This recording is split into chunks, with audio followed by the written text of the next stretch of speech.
All star మాలో వచ్చే గుప్పడంత మనసు సీరియల్లో Rishi famous comeback entry shooting జరిగిన స్పాట్ ఇదిగో ఇదే. సో ఇదైతే టాలీవుడ్ ఫ్లోర్స్ అని షామీర్పేటలో ఉందన్నమాట. సో ఇదైతే ఒక మూవీ స్టూడియో, రకరకాల సినిమా షూటింగ్స్ అండ్ అలాగే సీరియల్ షూటింగ్స్ కూడా జరుగుతూ ఉంటాయి. ఒక ఫ్లోర్లో చాలా వేరియస్ టైప్స్ ఆఫ్ సెటప్స్ ఉంటాయి అన్నమాట. ఇదైతే police station setup including jail కూడా ఇక్కడ క్రియేట్ చేసి పెట్టారు.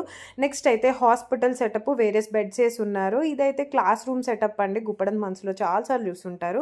ఆ రోజు మేము వెళ్ళినప్పుడు ఒక మూవీ షూటింగ్ అనేది జరుగుతుంది. దాంట్లో బిగ్ బాస్ శ్వేత కూడా పార్టిసిపేట్ చేస్తున్నారనమాట. నెక్స్ట్ కమింగ్ ఫార్వర్డ్ ఒక మంచి లాన్ ఉండి ఒక బంగ్లా ఉందన్నమాట. అంటే సీరియల్స్లో బాగా రిచ్ పీపుల్ లాగా చూపిస్తారు కదా, అలాంటి బంగ్లానే ఇదనమాట. ఎక్కడికక్కడ అన్ని డిజైన్ చేసి సెటప్ చేసి పెట్టున్నారు. ఈ సెటప్లన్నీ చూడంగానే నాలో ఉన్న కళాకారిని బాగా మేల్కొంది. నా యాక్టింగ్ ఎలా ఉందో కమెంట్ చేయండి. వీడియో నచ్చితే లైక్, షేర్ చేయండి. మన ఛానల్కు సబ్స్క్రైబ్ చేయండి.